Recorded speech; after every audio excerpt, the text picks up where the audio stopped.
Alright, hello everybody. This is Cody Zimmerman, and this is my video presentation for Luke Acts for Urshan Graduate School of Theology for the fall 2018 semester. Just wanted to hope that everyone is having a great day as we're getting ready for the holiday season and the end of this semester, that we are wrapping up rather quickly, something that has flown by for myself as well as I'm sure many of the rest of us in this class. So just hoping that everyone's families are doing well and keeping everyone in the class lifted up in prayer, as well as with my family. So looking at this class and the text that I selected to study for the class that we've been looking at, one of the things that I have really appreciated and as a great takeaway for this class is the outlines that have been made available to us through the handbook that we have, and being able to look at that and understand the breakdown and the interpretation, to look at some more actual goals and some more in-depth ways of analyzing narrative and narrative criticism in opposition to a more traditional approach of simply looking at the text and analyzing it through what we choose to focus on. It's kind of a challenge to have to look at all the aspects of it rather than just the things that we necessarily want to focus on, or things that might come a little bit easier to us. Is something that I found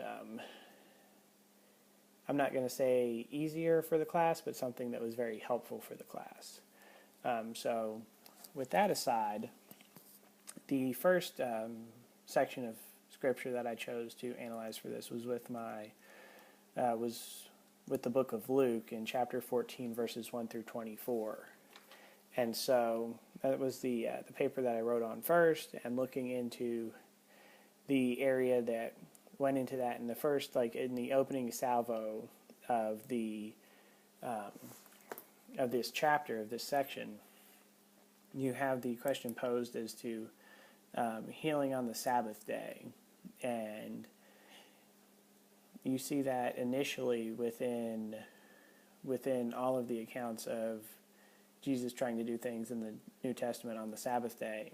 as things that instantly receive a negative reaction. So it's almost a form of typecasting here, that the people that would have been reading this originally, especially the early first century Jews or early Christians, would see this and instantly go, oh, this is something bad's about to happen, or he's about to be rebuked by the Pharisees that he's entertaining at this point in time. But as you move forward, you see Jesus' answer to this with the question posed back as to whether or not the protection of personal property is something that could be considered sinful on the Sabbath day, or something they would consider a sin, with the example of the oxen, I believe, that if it would have fallen into the pit, would they try and retrieve it? And of course, it brings into mind the idea of something that's mine, or something that's personal, that I'm going to want to protect, and that I would potentially look over some rules before I would forgive someone else for breaking the same rules for similar circumstances, or for even a greater circumstance, in this case, the healing that was able to take place through this violation of a cultural norm. And as you move forward, Jesus uses this setting that he's in to develop his story, to develop the parable that's told, and the way that Jesus both tells the story and then the way that Luke captures it in narration is tremendous, to be able to get this point apart, to be able to get this point across, and to be able to share the ideas and the revelation that's shared through this story. And as it's broken down into almost four sections, like the four sections of a meal. In regards to the dialect in the story, as I've already mentioned, most of the dialect is directly from Jesus as captured through narration. There's only a few questions and brief responses that are offered by the Pharisees and lawyers that are in attendance at this meal. And a big part of that is due to the cultural norms in the area, that they are respecting the order of the meal. They're respecting the fact that it would be the guest or some other person placed in a position of honor to be able to share a story or a tale or words of wisdom, as Jesus is doing through this parable. And so it's something that is expected, which is something that, looking into the cultural ideas of it, that would not necessarily come across to the 21st century reader in first glance, but being able to look back and understand the norms of the culture of the area, it helps to describe and understand who is going to be at that meal, why they're going to be at that meal, and why they're going to be willing to listen to Jesus in this scenario. Whereas in other scenarios described throughout the New Testament, in the Gospels, he is challenged almost immediately, or even in some cases he's set up to be challenged. But in this setting, it is something that is able to be seen and understood, that it's a conversation that is able to take place. And another thing, looking into the cultural aspect of this, is the idea of the parables that's offered, and in the situation of the ruler that is inviting people to come to his meal, and the people are refusing to come to his meal. The three excuses that are given are excuses that are very blatant lies, and they are also like the worst excuses imaginable in that culture. So with the idea of somebody purchasing land before they had inspected it, or somebody purchasing a large number of oxen before they had tested them to make sure they would pull equally, and then the same idea with the young marriage, that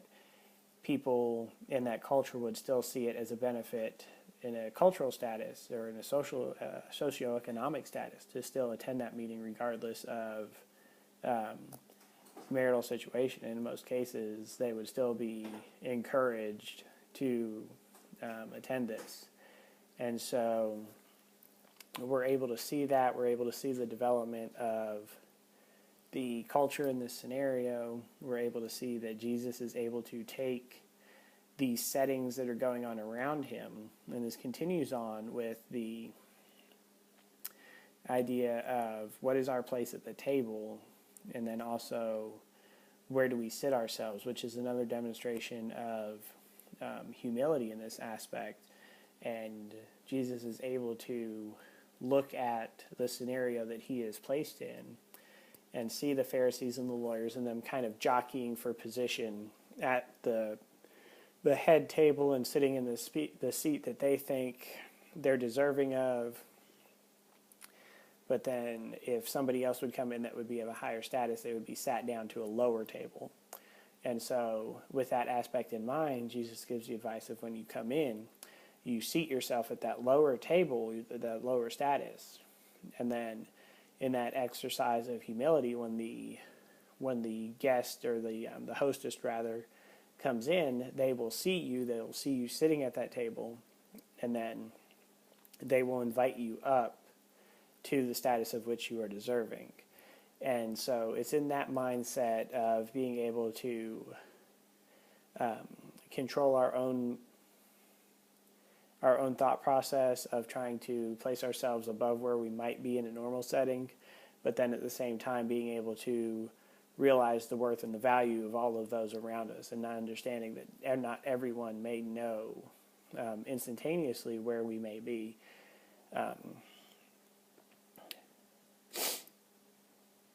And you see, again, following in this, that this is the third instance of table or meal fellowship as a method or an engine for Jesus to be able to share his teachings in a situation or in an area where he's going to be listened to more readily, because the table or the place where the meal